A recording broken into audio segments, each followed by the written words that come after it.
하나님, 천지의 창조주를 믿습니다. 나는 그의 유일하신 아들 우리 주 예수 그리스도를 믿습니다.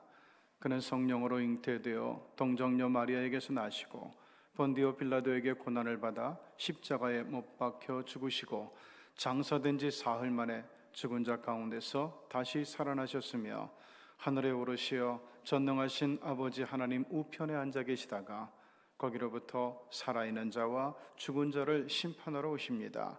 나는 성령을 믿으며 거룩한 공교회와 성도의 교제와 죄를 용서받는 것과 몸의 부활과 영생을 믿습니다. 아멘.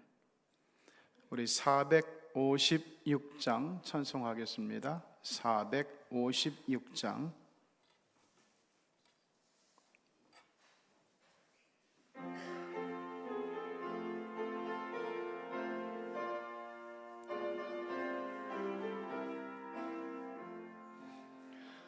거친 세상에서 실패하거든 그 손 못 자국 만져라. 고된 일 하다가 힘을 얻으리 그 손 못 자국 만져라. 그 손 못 자국 만져라. 그 손 못 자국 만져라. 주가 널 지키며 인도하시리. 그 손 못 자국 만져라. 내가 어둠 속을 걸어갈 때에 그 손 못 자국 만져라. 주가 참 평안을 내게 주시리. 그 손 못 자국 만져라. 그 손 못 자국 만져라. 그 손 못 자국 만져라. 주가 널 지키며 인도하시리. 그 손 못 자국 만져라. 내가 부활의 주 따라가려면 그 손 못 자국 만져라. 내가 주 안에서 길이 살리라. 그 손 못 자국 만져라. 그 손 못 자국 만져라. 그 손 못 자국 만져라. 주가 널 지키며 인도하시리. 그 손 못 자국 만져라. 너의 죄악의 짐 무거울 때에 그 손 못 자국 만져라. 마음 문 열고서 주를 모셔라. 그 손 못 자국 만져라. 그 손 못 자국 만져라. 그 손 못 자국 만져라. 주가 널 지키며 인도하시리. 그 손 못 자국 만져라. 기도하겠습니다. 하나님 아버지, 정말 거친 세상에서 살아가다가 오늘 이제 월삭 새벽 기도를 맞이해서 이 또 비가 내리는, 바람이 부는, 그리고 깜깜한 어둠을 뚫고 나와서 이 새벽 아침 8월을 우리 하나님의 은혜 가운데서 시작하려고, 우리 하나님의 정말 주시는 복으로 시작하려고 새벽 성전에 나와서 예배하는 사랑하는 주의 백성들을 기억하여 주시고, 또한 이 시간을 멀리 집에서, 또한 가정에서, 일터에서 우리 하나님 앞에 같이 영상으로 예배에 참여하는 이들을 기억하사 우리 하나님께서 저희들의 마음을 만져주시고 저희들의 영혼을 우리 하나님께서 어루만져 주셔서 오늘도 정말 우리 하나님의 풍성하신 은혜 가운데서, 주님께서 주시는 지혜와 은총 가운데서 멋진 8월을 시작하는 우리 성도들이 꼭 되어지게 하여 주시옵소서. 예수님의 이름으로 기도드리옵나이다. 아멘. 자, 오늘 우리에게 주신 하나님의 말씀은 마가복음 12장의 말씀입니다.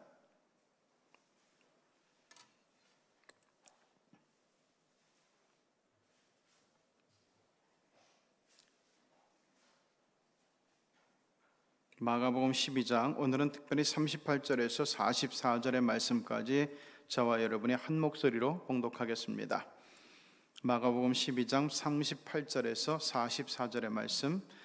예수께서 가르치실 때 이르시되 긴 옷을 입고 다니는 것과 시장에서 문안받는 것과 회당의 높은 자리와 잔치의 윗자리를 원하는 서기관들을 삼가라. 그들은 과부의 가산을 삼키며 외식으로 길게 기도하는 자니 그 받는 판결이 더욱 중하리라 하시니라. 예수께서 헌금함을 대하여 앉으사 무리가 어떻게 헌금함에 돈 넣는가를 보실새 여러 부자는 많이 넣는데 한 가난한 과부는 와서 두 렙돈 곧 한 고드란트를 넣는지라. 예수께서 제자들을 불러다가 이르시되 내가 진실로 너희에게 이르노니 이 가난한 과부는 헌금함에 넣는 모든 사람보다 많이 넣었도다. 그들은 다 그 풍족한 중에서 넣었거니와 이 과부는 그 가난한 중에서 자기의 모든 소유 곧 생활비 전부를 넣었느니라 하시니라. 이는 하나님의 말씀입니다. 자, 오늘 마가복음 12장 38절에서 44절을 보면은 서기관과 과부의 이야기가 나오고 있죠. 이제 1년 중에서 제일 무더운 8월로 우리가 함께 들어가고 있습니다. 8월은 영어로 어거스트라고 얘기하는데 이 말은 라틴어 아우게레에서 유래된 말로서 늘어난다, 증거한다 이런 의미를 담고 있습니다. 특별히 오늘 새벽에 예배하는 우리 시경의 식구들에게는 정말 좋은 것들이 크게 늘어가고 증가하는 이 8월이 되기를 우리 주님의 이름으로 축복합니다. 오늘 본문의 두 개의 이야기, 서기관들의 이야기에 대해서 먼저 알아보려고 합니다. 자, 38절과 39절을 같이 보죠. 시작. 예수께서 가르치실 때 이르시되 긴 옷을 입고 다니는 것과 시장에서 문안받는 것과 회당의 높은 자리와 잔치의 윗자리를 원하는 서기관들을 삼가라. 자, 이 서기관은 유대의 율법학자들을 의미하는 거예요.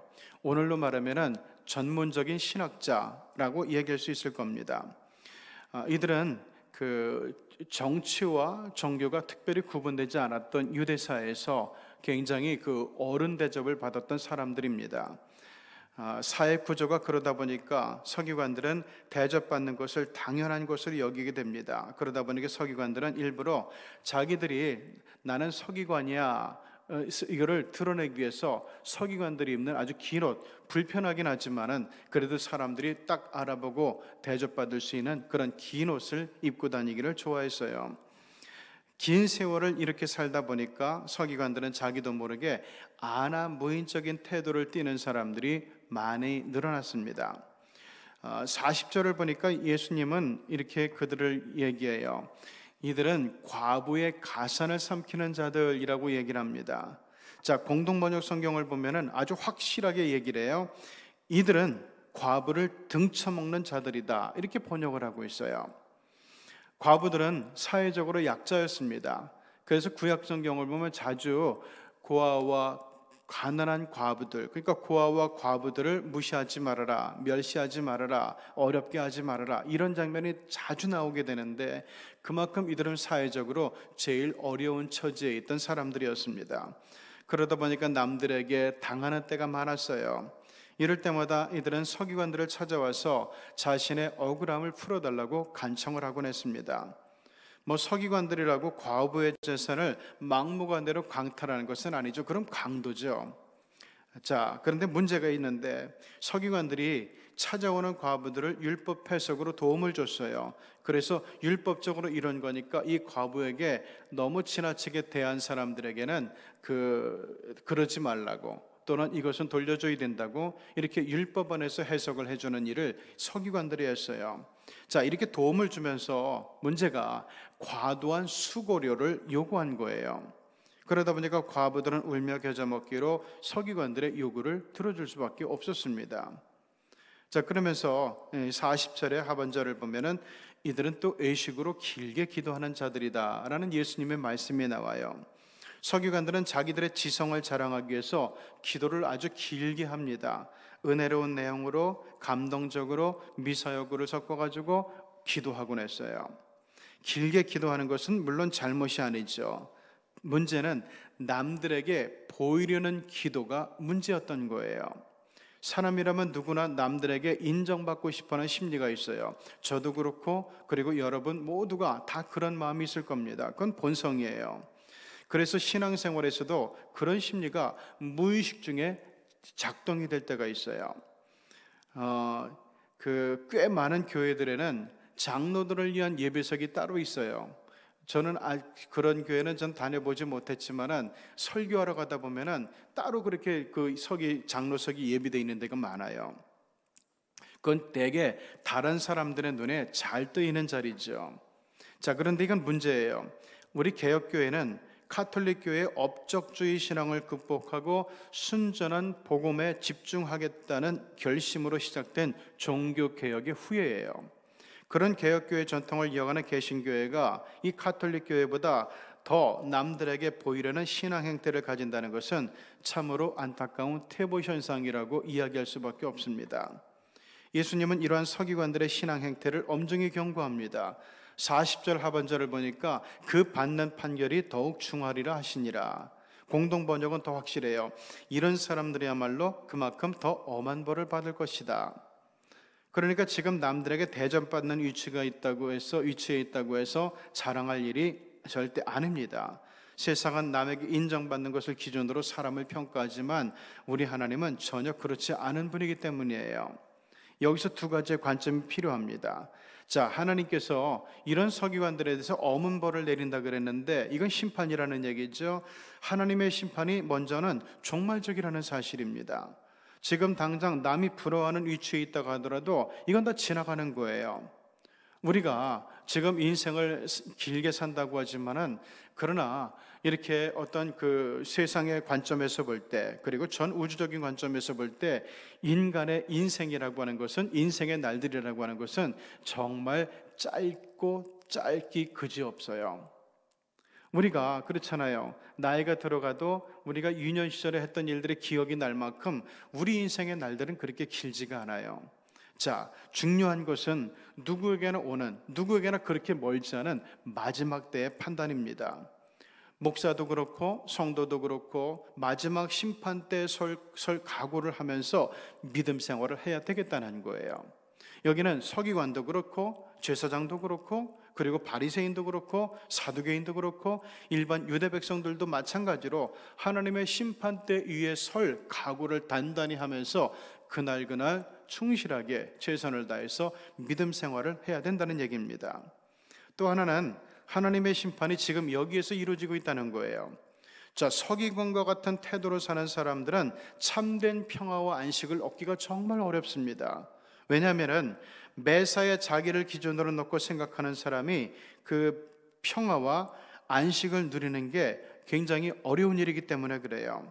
자기를 대접해주지 않는 데서는 대접받으려고 신경을 써야 돼요. 또 자기를 대접해주는 데서는 그런 대접을 잃지 않으려고 신경을 써야 돼요. 자, 그들은 죽을 때까지 이런 것에 신경을 쓰면서 스트레스를 받으며 살아야 돼요. 그러므로 서기관들은 예수님의 입장에서는 이미 엄한 벌을 받은 사람이라고 얘기되는 겁니다. 사람에게는 버릇이 있어요. 여러분에게도 그 자기만 아는 자기만의 그 비밀한 버릇들, 오래 습관처럼 굳어진 버릇들이 있을 거예요. 저도 마찬가지고. 그런데 한 번 길들여진 버릇은 고치는 게 정말 어렵습니다. 남에게 대접받고 싶어하는 서기관들의 삶이 몸에 배게 되면은, 이게 버릇이 되면은 그걸 벗어나기가 매우 어렵게 된다는 거예요. 최선의 방법은 그런 잘못된 버릇이 들지 않도록 최선을 다해 처음부터 조심하는 거고, 그리고 이미 그런 버릇이 들었다면은 뼈를 깎는 태도로 그거를 고쳐 나가야 돼요. 이게 바로 회심이에요. 나의 못된 습관, 나의 못된 버릇을 고치는 것. 이게 우리가 볼 때는 우리 삶 속에서 느낄 수 있는 가장 아주 그 직접적인 회심의 모습입니다. 우리 그리스도인은 하나님의 은총으로 회심도 하고 구원도 받은 아주 억세게 운 좋은 사람들임을 알아야 돼요. 자, 두 번째 이제 가난한 과부 이야기로 한번 들어가 보죠. 가난한 과부는 앞에 나왔던 서기관과는 대비되는 인물이에요. 서기관은 사회 고위층에 속하는 사람이었고, 그리고 이 과부는 가장 낮은 계급에 속하는 사람이라고 보면 됩니다. 세상 누구도 유대사회에서 무시와 기만과 업신여김을 당하던 가난한 과부 같은 운명으로 살고 싶어하는 사람은 아마 없을 겁니다. 자, 이 가난한 과부의 이야기를 보니까 앞에 서기관 이야기보다 좀 더 강한 메시지가 나와요. 이야기는 예수님께서 예루살렘 성전의 헌금함 맞은편에 있었다는 그런 말로 시작되고 있어요. 당시 헌금함이 있던 장소는 예루살렘 성전 안에 있는 여인의 뜰이었습니다. 여긴 또 이방인의 뜰이기도 하죠. 자, 그 당시 헌금함이라고 하는 것은 이런 식으로 아주 긴 나팔처럼 생긴 것이었는데, 부자들은 많은 돈을 넣는 반면에 이 가난한 과부는 동전 2렙돈을 넣었다고 성경은 얘기해요. 렙돈은 헬라, 그리스의 동전이에요. 이것을 로마식 화폐 단위로 옮기게 되면 한 고드란트가 됩니다. 그러면 고드란트는 뭐냐? 한 끼 식사값에 해당되는 돈이었어요. 그러니까 가난한 서민들의 한 끼 식사값. 요즘에 우리 이제 청년들이 또 이 원룸에서 지내는 분들이 제일 많이 이용하는 데가 그 편의점이죠. 그 편의점에서 한 끼 식사를 하려면은 얼마나 되죠? 이제 우유에다가 하나 빵이라든가 뭘 먹는다 그러면은 되게 도시락을 전번에 사 먹어 보니까 3,000원에서 4,000원 사이에 있더라고요. 그러니까 그 정도 되는 것이 한 고드란트다, 이렇게 생각하면 됩니다. 자, 근데 이 말씀을 보다 보니까 제가 좀 이상한 생각이 들었어요. 뭔가 하면은, 자, 예수님은 과부가 헌금함에 돈을 넣는데 과부가 2렙돈을 넣는지 어떻게 알았을까요? 아니, 어제 가만히 생각하다 보니까 그게 좀 이상해요. 자, 예수님이 과부한테 너 얼마 넣었냐 물어봤을 리도 없어요. 그리고 헌금함에 맞은편에 계셨기 때문에 그 여인의 뜰이 아주 좁지가 않거든요. 그래서 그 헌금함에 넣기 때문에 이 여인이 지금 그 2렙돈밖에 못 넣는 거 아니에요. 그러니까 나부란 듯이 막 이렇게 보이면서 넣지는 않았을 거예요. 자기도 좀 이렇게 송구스러우니까 두 손으로 감싸고 아마 이렇게 넣었을 겁니다. 그런데 이렇게 했으니까 예수님께서 직접 물어본 것도 아니고 그 여인이 얼마를 넣는 것을 확인한다는 것은 굉장히 아마 힘든 일이었을 거예요. 예수님께서 거기서 이적을 발휘해가지고 능력을 발휘해가지고 투사해서 제가 지금 엑스레이 눈으로 보면서 얼마를 넣는구나 이러지도 않았을 거예요. 왜 그랬을까? 그래서 당시 자료를 좀 찾아봤습니다. 당시 예루살렘 성전을 보면은 헌금함을 지키는 제사장이 있어요. 그가 헌금을 하면은 헌금 액수를 사람들 앞에서 발표를 하곤 했습니다. 요거는 헌금의 총액을 올리기 위한 방법으로 사용된 당시에 제사장들이 만든 관례이기도 했어요. 그러니까 명분상으로 하나님께 바치는 것이라고는 하지만 그래도 액수가 제사장에 의해서 즉시 확인되기 때문에 아마 사람들은 나름대로 헌금을 열심히 하려고 했을 거예요.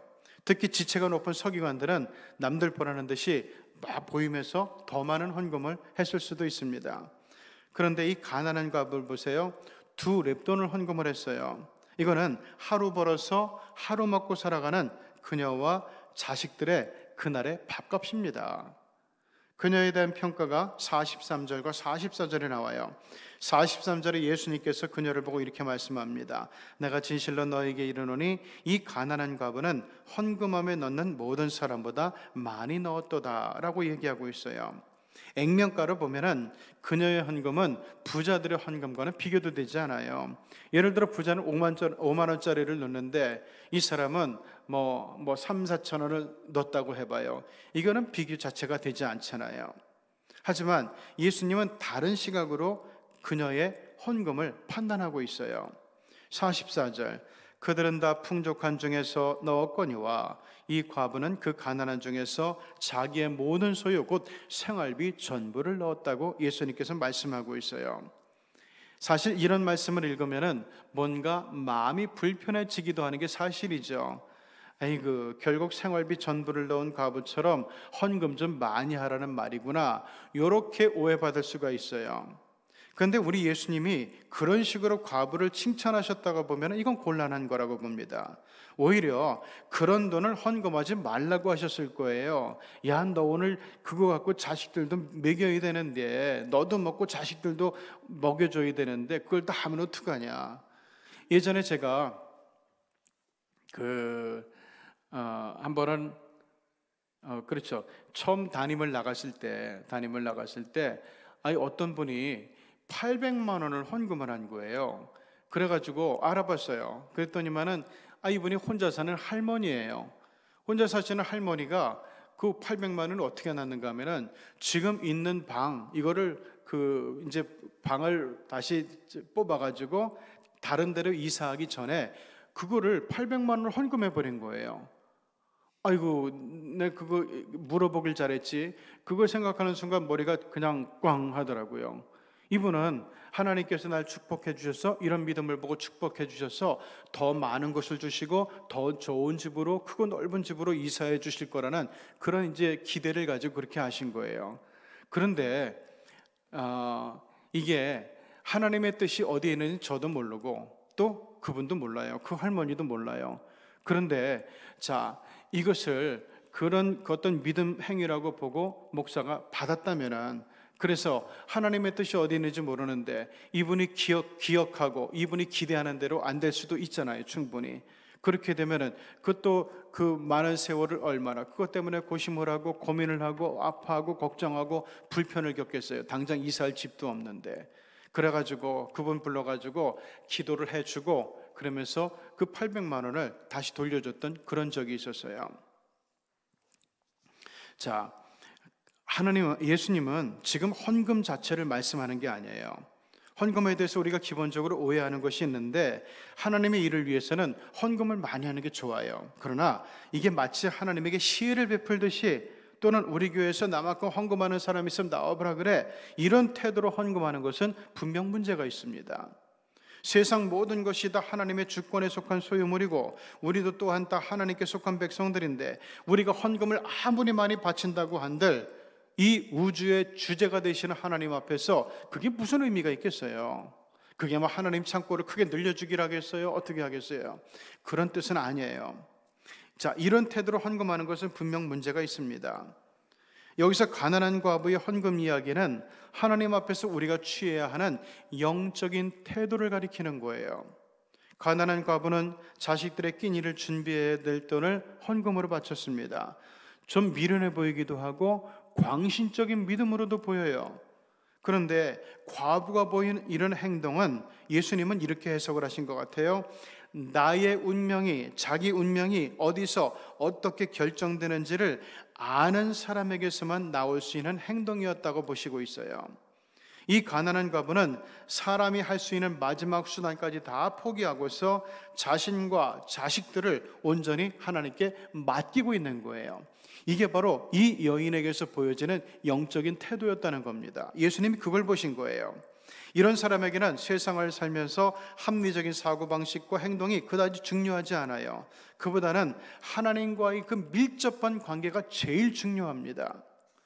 이런 태도야말로 무엇을 먹을까, 무엇을 마실까, 무엇을 입을까 염려하지 않고 하나님의 나라와 그의 의만 구하라는 주님의 말씀에 충실한 태도예요.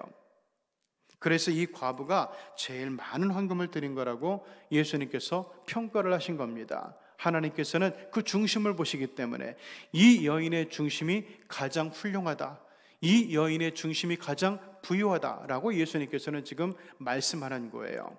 헌금을 드릴 때 이게 늘 있어야 돼요. 나는 우리 하나님과 저와의 관계가 더욱 밀접해지기를 원합니다. 가까워지기를 원합니다. 세상에서 제일 가까운 하나님의 측근이 되고 싶습니다. 이 마음과 이 생각과 이 기도가 하나님 앞에 헌금할 때 드려지는 우리의 영적 자세고 태도라는 거예요. 자, 이런 점에서 당시 예루살렘 성전에 있던 사람들 중에서 이 가난 과부야말로 가장 행복하고 복된 여자였어요. 이 가난한 과부의 영혼을 한번 들여다보지요. 이 과부는 끼니마저 걱정하지 않을 수 없을 정도로 가난한 사람이에요. 비단 이 사람뿐만 아니라 당시 유대 민중들이 거의 그랬어요.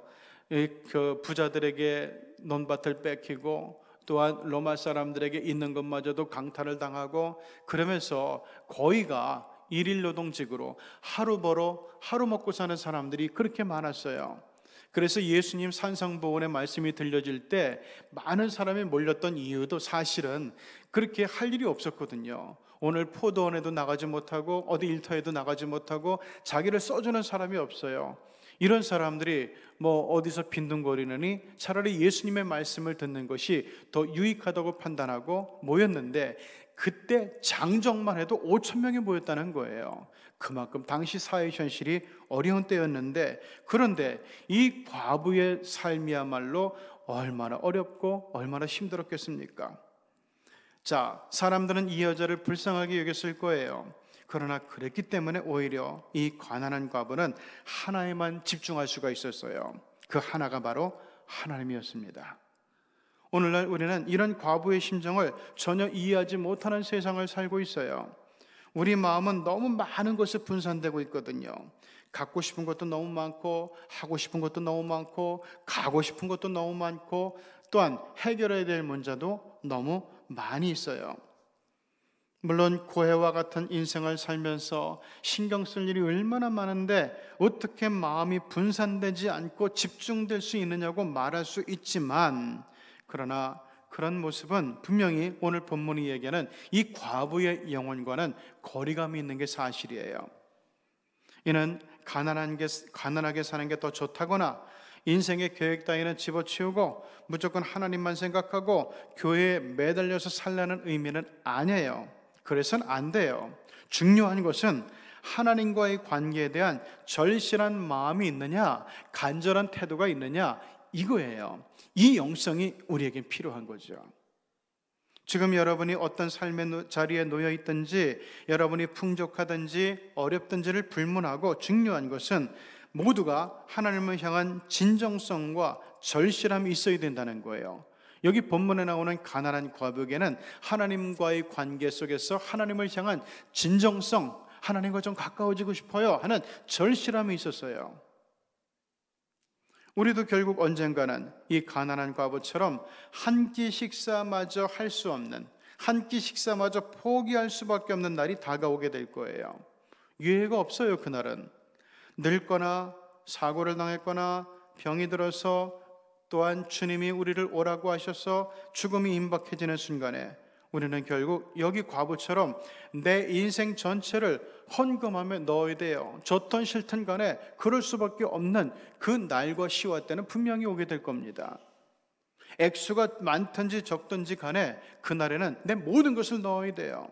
내 손에서 모든 것이 다 떠나게 됩니다. 자, 이런 절박한 심정이 바로 본문에 나오는 가난한 과부의 마음입니다. 그녀는 누구에게나 올 그 궁극적인 미래 사건을 미리 현실의 삶으로 당겨왔을 뿐이에요.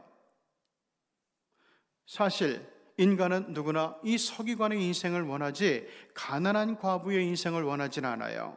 왜 그럴까요? 아직 하나님보다는 세상에서 얻는 게 더 많다고, 세상에 믿고 의지할 때 유익한 게 더 많다고 생각하기 때문이에요. 즉 인생의 무게중심이 하나님보다는 세상에 좀 더 실려 있기 때문에 그렇습니다. 저도 아직은 그런 사람이에요. 그래도 저는 이 가난한 과부의 영혼으로 살아가기 위해서 최선을 다할 거예요. 죽음이 오기 전에, 죽음에 오는 그 순간보다 훨씬 앞선 시간에 그런 영성으로 들어가려고 애를 써나갈 거예요. 그게 저의 기도이고 또 제가 사모하는 영성입니다.